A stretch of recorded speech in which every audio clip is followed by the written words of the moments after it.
નમસ્કાર, શ્રીજી રસોઈમાં આપ સૌનું ખૂબ ખૂબ સ્વાગત છે। તો આજે આપણે શિયાળામાં કે પછી ચોમાસામાં ખાવાની મજા પડે એવા બ્રેડ પકોડા બનાવીશું। તો બે ચટણીની રેસીપી સાથે એકદમ ચટાકેદાર એવા લારી પર મળે એવા બ્રેડ પકોડા બનાવવાનું શરૂ કરીએ। તો સૌપ્રથમ એક કડાઈમાં 1 ટેબલસ્પૂન જેટલું તેલ લેવાનું છે।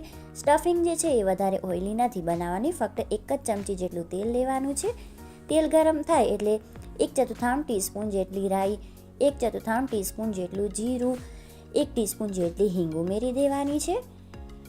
સાથે સાથે 5 થી 7 જેટલા મીઠા લીમડાના પાન, 1 ટેબલસ્પૂન જેટલી કસૂરી મેથીને હાથ વડે ક્રશ કરીને ઉમેરવાની। જો તમને સ્ટફિંગમાં ડુંગળીનો સ્વાદ ગમે તો તમે ઝીણી ઝીણી સુધારેલી ડુંગળી પણ આમાં ઉમેરી શકો છો। તો બધાને સરસ રીતે મિલાવી લેવાનું। ચપટીક જેટલો જ ગરમ મસાલો ઉમેરી દેવાનો, વધારે ગરમ મસાલો નથી ઉમેરવાનો। તો હળવી એવી સરસ મસાલાની સુગંધ આવે ત્યાં સુધી સાંતળવાનું। ચપટીક જેટલી હળદર પાવડર ઉમેરવાનું, જેથી કલર જે છે એકદમ સરસ આવે સબ્જીનો। 5 થી 6 જેટલા બટાકા લીધેલા છે મધ્યમ આકારના।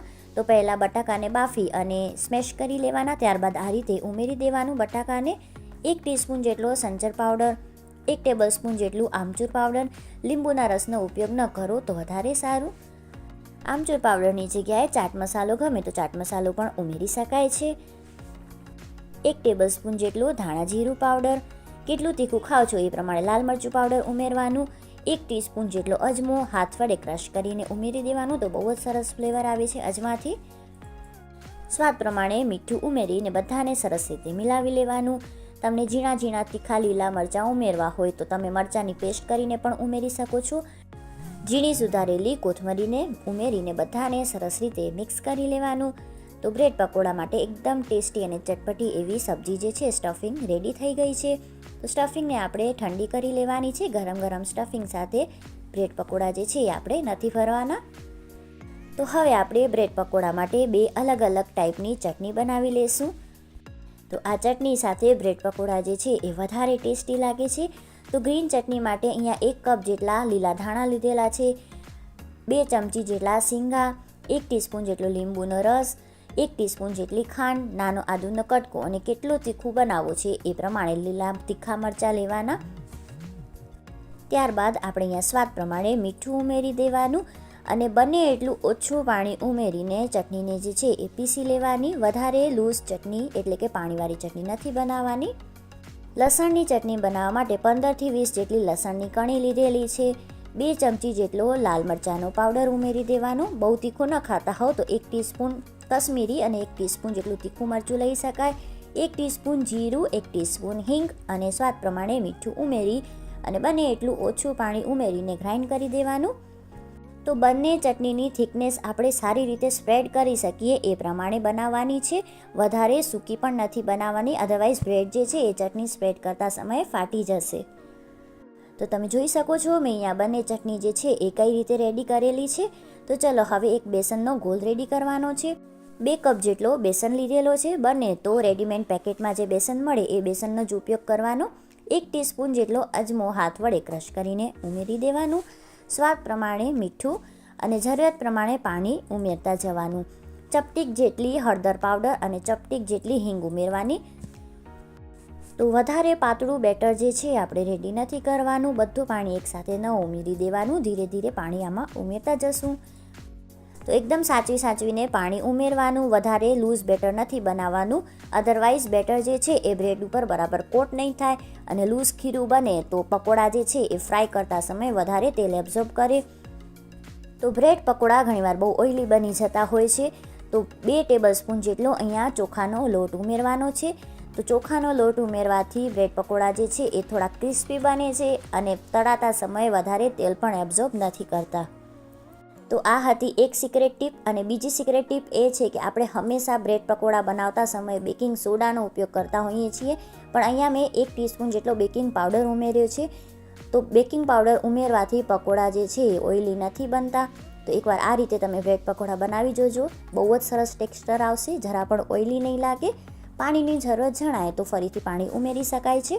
તો બેટર જે છે એ રેડી થઈ ગયું છે। તો બ્રેડ પકોડા બનાવવા માટે મેં અહીંયા સાઈડ વગરની બ્રેડ લીધેલી છે। તમને સાઈડ સાથે બ્રેડ ગમતી હોય તો તમે સાઈડ સાથે પણ બ્રેડ લઈ શકો છો।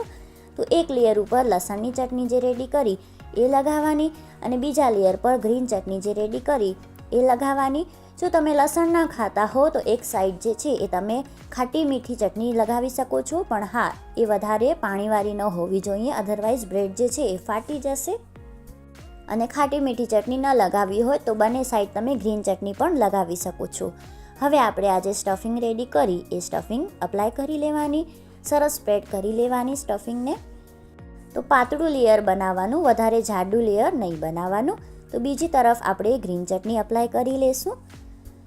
તમને આજની આ રેસીપી કેવી લાગી એ કમેન્ટ બોક્સમાં જરૂરથી જણાવજો. રેસીપી ગમે તો વિડીયોને લાઇક જરૂરથી કરજો. હજી સુધી ચેનલને સબસ્ક્રાઈબ ન કર્યું હોય તો ચેનલને સબસ્ક્રાઈબ પણ જરૂરથી કરજો. હવે આ રીતે વચ્ચે કટ લગાવી લેવાનું. તો જો તમે પહેલી વાર બ્રેડ પકોડા બનાવતા હો, તમને આટલા મોટા પકોડા ફ્રાય કરવામાં કોન્ફિડન્સ ન હોય તો હજી એક વચ્ચેથી કટ લગાવી લેવાનું અને નાના નાના પકોડાને પણ તમે ફ્રાય કરી શકો છો. તો હવે આ રીતે આપણે બેસનના ગોલમાં સારી રીતે આને કોટ કરી લેવાનું. બહુ પાતળું ખીરું રેડી નહીં કરવાનું. બ્રેડ જે છે એ પાણી એબ્ઝોર્બ કરે અને પછી તૂટી જાય છે. તો ગરમ તેલમાં આ બ્રેડ પકોડાને આપણે મૂકી દેવાનું. તો આ રીતે વચ્ચેથી કટ લગાવીને નાના નાના બ્રેડ પકોડા પણ રેડી કરી શકાય છે. તમને જે શેપમાં ગમે એ શેપમાં તમે કટ કરી શકો છો. ત્રિકોણ ન ગમે તો ચોરસ શેપમાં પણ તમે એને કટ કરી શકો છો. અને આ નાના નાના પીસીસને પણ બેટરમાં કોટ કરી લેવાનું અને ગરમ તેલમાં ફ્રાય કરી લેવાનું. તો જેવું આપણે ભજીયા માટે તેલ ગરમ કરતા હોઈએ એવું જ ગરમ તેલ કરવાનું. પકોડા ઉમેરી દઈએ એટલે ગેસની આંચ જે છે એ મધ્યમ કરી દેવાની.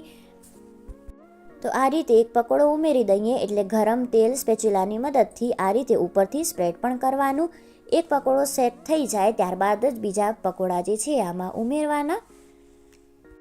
તો મધ્યમ ગેસની આંચ પર બંને તરફ હળવો સોનેરી કલર આવે ત્યાં સુધી જે છે એ તળી લેવાનું.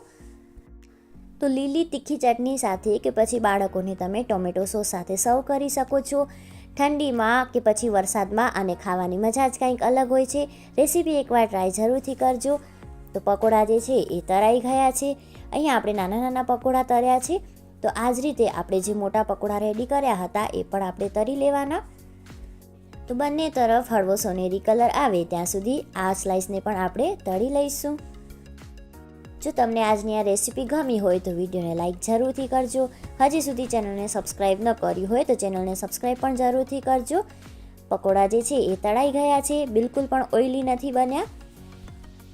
જો તમે આ રીતે ક્યારે બ્રેડ પકોડા ન બનાવ્યા હોય તો રેસીપી એકવાર ટ્રાય જરૂરથી કરજો. આશા રાખું છું તમને આજની આ રેસીપી ગમી હશે, ઉપયોગી લાગી હશે. ફરી મળીશું એક નવી રેસીપી સાથે. ત્યાં સુધી આવજો.